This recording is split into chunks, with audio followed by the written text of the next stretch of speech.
Hi, my name is Todd Leonard. And my name is Herb Montgomery, and we're just talking. For the love of God, will you please click will you please click the like button, the subscribe button, and the bell icon? Just please, we're begging you, please. I mean, you've been watching us for how long and you still haven't done it this time, please. Click the darn buttons. Thank you very much. And if you haven't been watching us for that long, if you're new to this channel, each week Todd, Leonard, and I take a moment to talk about the upcoming weekend's lectionary reading from the Gospels. And our goal in our conversation is to talk about those readings in the context of love and inclusion and social justice. Our hope is that our talking will be just talking, as in justice, but that also something we might say as we go back and forth would inspire you along with us to do more than just talking. So, Todd, correct me if I'm wrong. I think this is our last week in John chapter 6. I believe you're right. What are we looking This at this week, week? verses 56 through 69. Yeah, this is tough for me. I want to say that just from the very beginning. I mean, the four messages that we have picked up on and we've critiqued from the synoptic gospels this month. The four messages are first, Jesus tells us to eat his flesh and drink his blood. Problematic. The second is where Jesus denigrates the physical feeding of the multitude, or meeting people's material needs, concrete needs. Mhm. He said, "Yeah, your fathers ate the manna and died," Right. and we're going to get into that more of that this week. But the Hmm. third is Jesus's exaltation of the spiritual over the material, the spirit over the flesh, Right. and then fourth, um, in John chapter 6, Jesus emphasizes that our flesh or our body or our material existence, and that he's going to hit the nail right on the head this week. I mean, John's version of Jesus says all of that stuff counts for nothing. So, what are your thoughts, Todd? Where do you want to go with this? I mean, I think we've done a good job critiquing the first sections. Hmm. Well, I was going to say it took 4 weeks, but I think John's finally convinced me. He's right. Okay. So the physical world is, to coin a punny phrase, is immaterial. And thank you very much. Thank you very much. Theological humor. It The always material is immaterial. the material is immaterial. I mean, that's kind of like the first shall be last and the last shall be first, right? It fits Jesus. Um, so no, I don't believe that. Um, it it's just it's pure John. It's pure Gnosticism. Um, it's pure evangelical Christianity. It's uh, pure dualism. It's pure everything that is overemphasized in uh, in Christianity today, and is that that has clearly taken the Johannine community off track by this point, and it took the took the Christian community at the time of Constantine off track, and has taken the Christian community off track again and again since then. Yeah, I mean, and again, if you haven't gone back and seen the previous shows on John chapter 6, I would encourage you to do so. There is context for these strong and bold statements that we're making. Whenever we focus on getting to heaven or our own inner spiritual well-being as an escape to engaging our material world, that looks very different. John's Jesus looks very different than the Jesus that we encounter in Mark, Matthew, and Luke, who was, feeding the multitude. He was engaging people's material, physical needs. He would never have said what they were going through, counts for nothing. And there's two views of that. I mean, there's the material versus the spiritual, right? Where the spiritual is what matters, the material doesn't count at all. And we've spoken so much about that this month. But there's also the chronological way of looking at it too, where we're not necessarily dealing with the spiritual versus the material, but the now versus Yeah. the future. Right. You know what I'm saying? And kind of like the flip side or the other side of this coin, or at least a sibling of this view, is that right now is way less important than Right. eternity. What really matters is getting that eternal life and the eternal stuff. Hmm. And again, that's why Christianity is known for placing the salvation of souls as of greater importance than saving people's bodies, what they're going through right now. Hmm. And that's only certain sectors of Christianity. There are some sectors of Christianity that are very, very much engaged um, with what people are going through presently. Hmm. Hmm. But just for example, the Mormon expression of Christianity actually invests so much of its efforts in saving people for the afterlife that they'll even spend time baptizing for people who are already dead.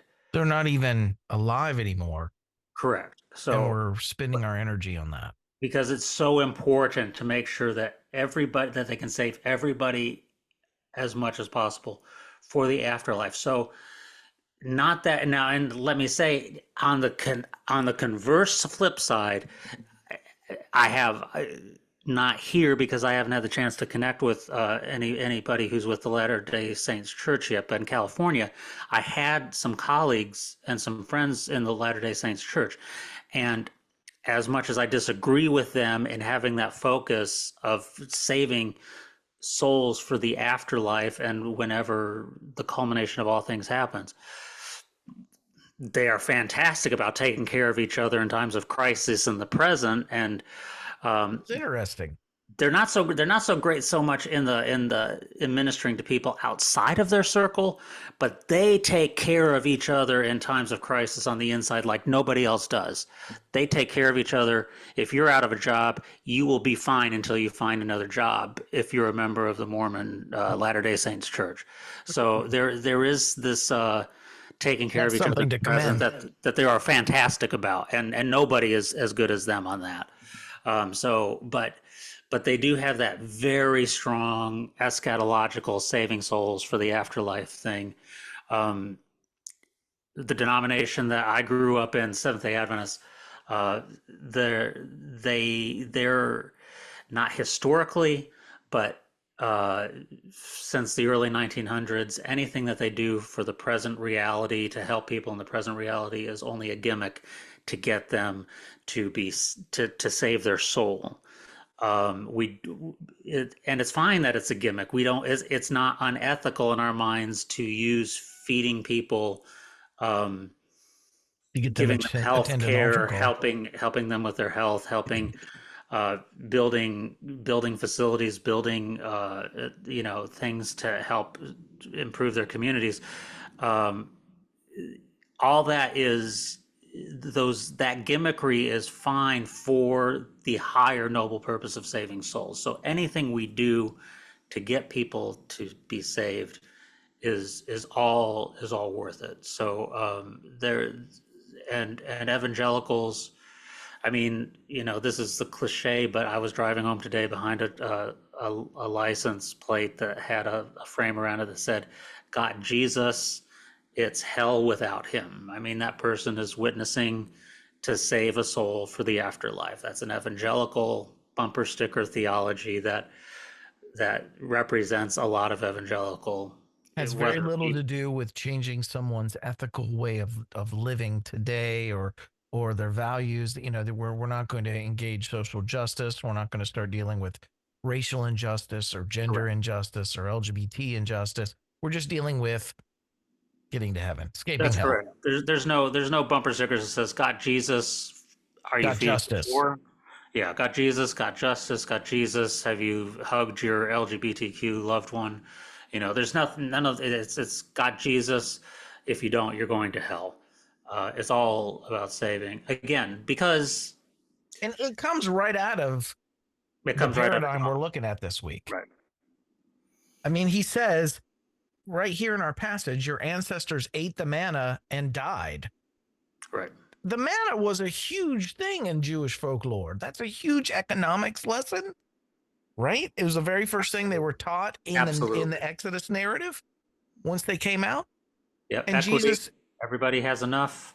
the Everybody John has of extra. Mark, Matthew, and Luke would not have said this, but the Jesus of John says, yeah, they ate the manna and died. And he goes on to say this: the spirit that gives life, the flesh counts for nothing. And akin to that, and I would be really interested in your thoughts on this too, Todd. Akin to that is kind of that's the Christian way of dealing with our frailty or our mortality. The right now doesn't matter. It's all about the future, getting to heaven. It's the Hmm. spirit, not the flesh. All that stuff's related. But the more nihilistic, kind of secular way of looking at this Hmm. is, we're all going to die one day. Yeah. The sun's going to burn out. Yeah. I mean, it's ironic that it's actually it's very it line yeah we're The right now very doesn't matter. yeah. I mean, it's a very dark theology of the present. Yeah. Yeah. Uh, Both sides of this. So whether you're a Christian who says the right now doesn't matter, it's only about the future and the yeah. spirit and all that stuff, or whether you're saying, the sun's going to burn out in a few billion years, Yeah. right now really doesn't matter.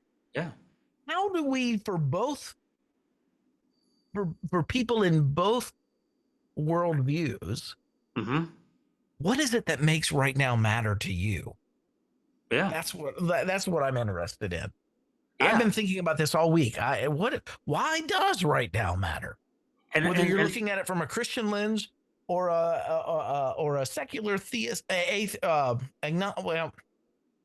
non-theist lens. Let's say it that way. yeah. And this is, I mean, and you've heard this too. I have people say this life is practice for heaven. This Right. life is about purifying us and preparing us. This is about So getting if right now ready. matters, it only matters because we're going to get tested. Yeah, that's right. I mean, we're getting ready for judgment. This is all the big test. The way that, again, my Adventist denomination that I grew up in framed it was, it's a great controversy. And am I going to choose God's side or the devil's side? And so my choices, my life choices, my choice to spend time studying the Bible and praying, and I'm going to church and doing things that are in line with personal piety, and those things are going to strengthen my chance of surviving the judgment when God decides whether I was more faithful to him or more faithful to Satan. Um, this is all a test about where I'm going to spend eternity. So this is so again, my my for most Christians, the ironic thing about my denomination is we actually thought our bodies mattered as far as eternity Which goes. is That we take our ironic. physical bodies into the afterlife, but the rest of the physical world is going to burn. And for evangelical and Catholic Christians, I think Eastern Christians as well, I think most everybody believes that the whole physical world is going to burn and be destroyed, and there is nothing left of it. So it doesn't matter. It is kindling. The only thing Mm. that matters is the soul, because Arranging deck chairs on the Titanic is how I've heard. arranging correct. So yeah, there's this is and again, so then along with that, again, there's this very dark theology that says that people will then will allow themselves to buy into, which is I can I can work on these pietistic behaviors and church attendance and uh, have a a mental belief system in a higher power, Jesus saving me, and at the same time, I can invest my efforts outside of the time that I need to invest in those spiritual things. I can spend the rest of my time investing in personal wealth acquisition Yep. um, and, Playing and the in, game of indulging capitalism. indulging the material desires of my heart in this temporary time, because this stuff ultimately won't matter. There's a weird perverse mind game that we play with that, apparently, because we there it's a cognitive dissonance somehow between what we imagine. I guess not, because we believe then in heaven we've bought into the streets of gold and we're gonna have a mansion in heaven. So heaven is the ultimate capitalist dream. So again, maybe, so I guess if we do well here, it's just, again, that's also preparation for living the good life in the gated community in heaven, I guess. I don't know. I haven't been able to make sense out of that. So I don't know where for you. What are you? How do you make sense of it? Yeah. Well, for me, and my question again is, regardless of the lens, regardless of your worldview, what is it that makes right now matter? Not because of the future, but right now, intrinsically in and of itself matter. And in both views, what, what I do today, it may, or to be honest, it may not have meaning in the future. Mm-hmm. It may mean nothing, a billion years from now, and probably won't. Well, it not probably, it won't, Yeah, the right? cosmic scheme of the universe. Yeah, right. But love, for me, love says that right now does matter, Yeah. because the choices I make today may not have meaning in the future, but it sure does have meaning right now. It has meaning in the present, Mm-hmm. right? And love demands that I pay attention to how my choices are affecting those around me. Yeah. It demands that I care about the material experiences of people around me, of what they're going through right now. Mm-hmm. It demands that um, it demands that I'm concerned with injustice and violence and oppression that Yeah. people are experiencing right now. So so my thought, and I'm not trying to get preachy at all, but my Oh, thought please, please preach. is that the antidote for whether you have the nihilistic worldview or the, heavenly worldview, Mm-hmm. whichever is distracting you from the right now and the present and the material Mm-hmm. for these ethereal importances, the antidote for that is love. Yeah. That it's a failure to love to care about what you and others are going through right now. Yeah. To say that what you're going through right now really doesn't matter because tomorrow we're not going to, whether you Yeah. say tomorrow we're not going to be here or tomorrow we're going to be in heaven, today doesn't matter. The flesh counts for nothing. Yeah. It's a failure to love. It's it hasn't it's not consistent with what we say about love. Mm-hmm. If Mm-hmm. we really embrace the ethic, not just the belief, but the ethic of love, right now has to matter Mm-hmm. because it matters to people. Yeah. It matters what they're going through. And I'm not talking their material experience, their concrete material experience. And this is not, I mean, and this is not hard to understand if you will just take the time to look, and if you will pull yourself back from the traditional news cycles and the tradition what our traditional media feeds tell us is important, which right now, of course, would be the presidential election. And please hear me out on this. I'm not saying that that's not important. I'm not saying that these other things aren't important. But if I look, right now I don't watch a lot of television. My main source of news is my Apple phone news feed. That's where I get my news. As I scroll through the headlines and click on some articles. So on my Apple news feed, it's the presidential election and some state races. It's the war between Russia and Ukraine. It's the battle between Israel and Gaza, um, and then some other national and regional and local news that is scattered in among it. But if you would just actually just turn off that news feed, and if you would just walk down to your community's old downtown area, wherever that is. I mean, and this would be true whether it's you're in a rural area or whether you're You're in a talking about, okay, okay, I see where exactly. So instead of now chronological, you're even going spatial, where yes, it's not just the right now, but it's the right here. yeah, I love that. Go ahead, Todd. I didn't mean to interrupt you. no, no, I no, love that though. and just go and The right now, and the right here. that's right. So just go and go walk around um, the older apartment buildings in your town. Go find out where the food bank is in your town.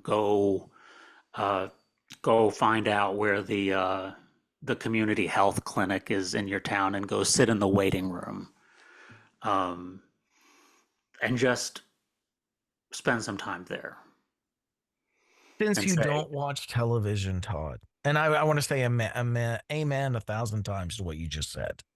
And I love that. I had been thinking now versus future in parallel with flesh versus spirit, yeah, and I completely agree with that. or And here versus far away. I I'm love just that. saying to No, to no, put no, no. on, I think like part and parcel, yeah, time and space. You know what I mean? It's right now, right here, right yeah, here. just I love that.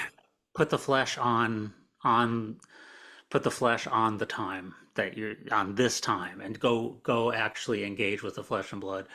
For me, that I just did that recently. I mean, obviously I get to do that pretty regularly in my chaplaincy job. I'm before people, and it's not just, it's not, sometimes it's wealthier people that I'm visiting in the hospital. A lot of time it's people on Medicaid.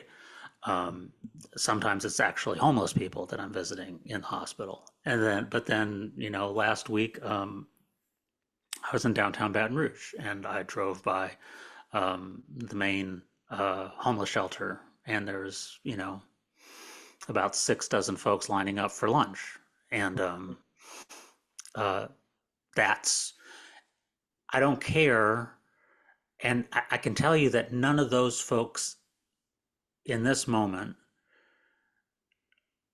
have any need for anybody to try to save their soul, because what their day-to-day existence is about making sure they have a plate of food and a place to spend the night. And and so if you just pull back from all the political stuff and about whether we're supposed to raise taxes or lower taxes, whether we're supposed to invest in foreign policy or pull back from foreign policy, and just say, what what is what do people need today? Hmm. They don't need their soul saved. And I have a hunch that if you do that, it'll not only correct the focus that we're talking about tonight, but it'll help you discern. First of all, it'll change your politics, but it'll also help you discern which one of those political matters matters Mm-hmm. rather than just being talking points and argument points. Yeah. And Yep. But again, it will keep you in context, saying that yeah, my politics flows out of what I'm out of my seeing praxis. in my neighborhood, Right. and with people that I actually care about, not with Yeah.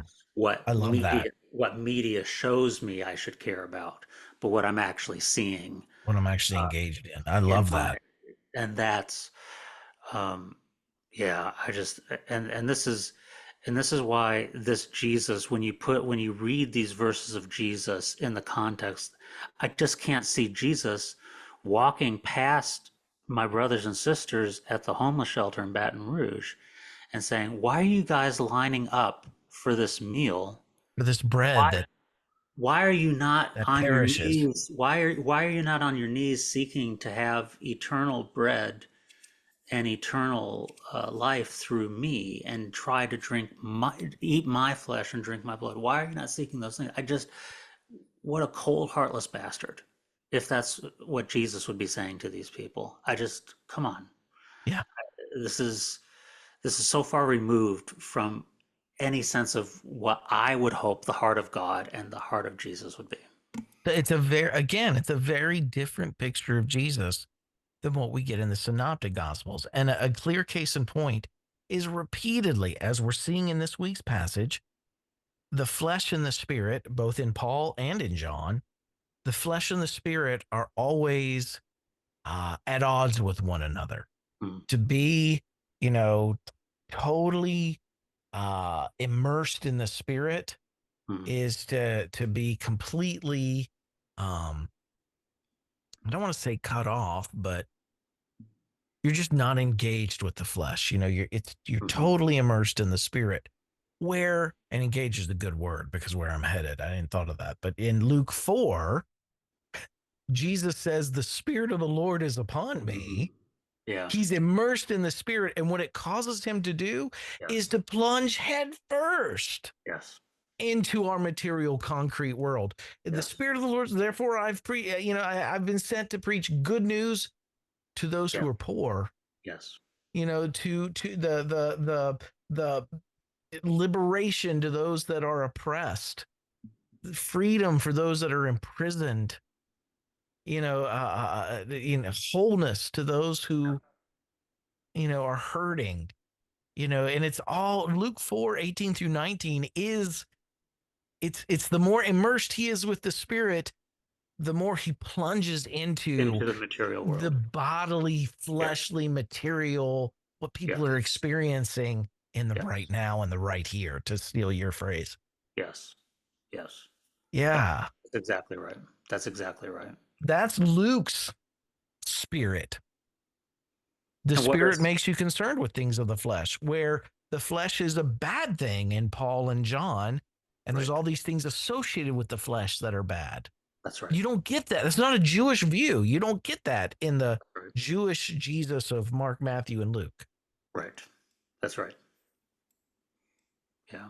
This is this is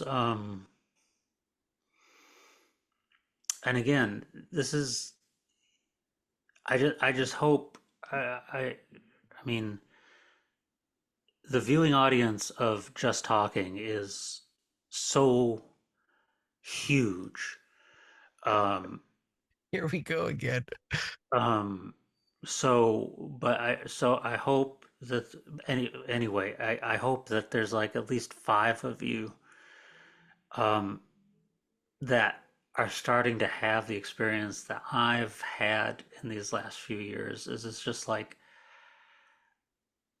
you know, I just somehow I synchronized all these gospels before into Like they some were all kind of saying the same thing. they were all saying the same thing, and it all pretty much kind of leaned towards this spiritualized saving souls Jesus.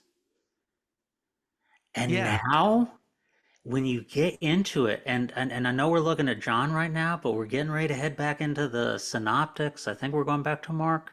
Yes. Um, and you look at the difference is staggering. And to say who, when you really start getting down to it, what is the Jesus that seems to align more with the heart of God, with the tradition of the Hebrew prophets? Um, and And and let's even do this with who are the people that we've elevated in our more recent history, the people that we've said, those people, if you look at those people, these are the people who are who we would say are closer to God. People like Martin Luther King, people, even though I know Mother Teresa is problematic, Mother Teresa, people, Dorothy Day, people, It's also problematic. problematic. Everybody's problematic. Everybody's problematic because everybody's human. But people who were trying, giving a shot at, spending their lives investing in trying to bring some kind of justice, some kind of healing, some kind of hope into the now. The liberation prophets and leaders in Latin and South America, the Black liberation leaders and the civil rights leaders in the United States, Gandhi and those in India, uh, uh, the Dalai Also Lama. problematic. Yes. Everybody's problematic. Right. I'm problematic. You shouldn't be don't listen to I'm Herb and me. We're problematic.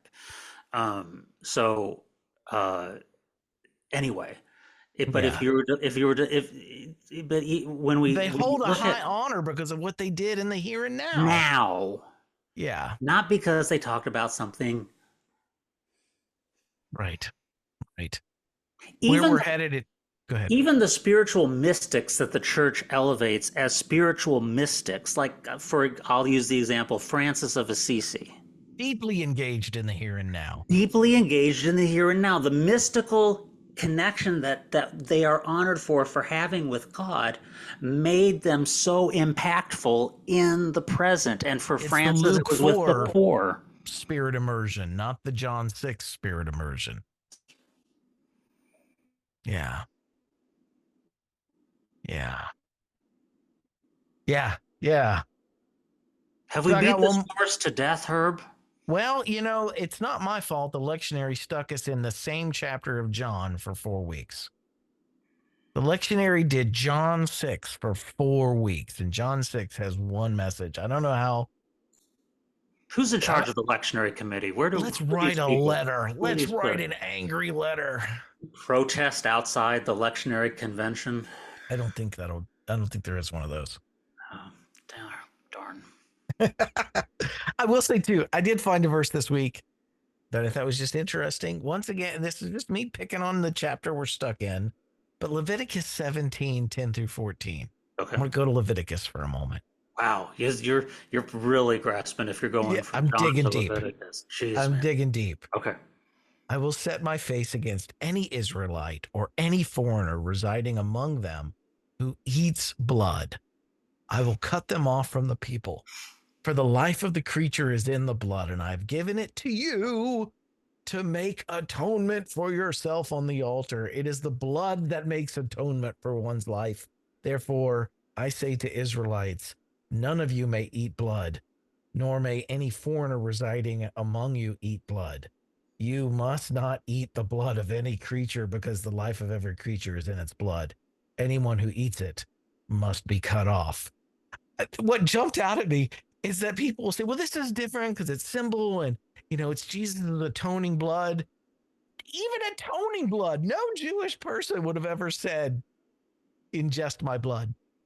Just, you can tell that John's written much later Yep.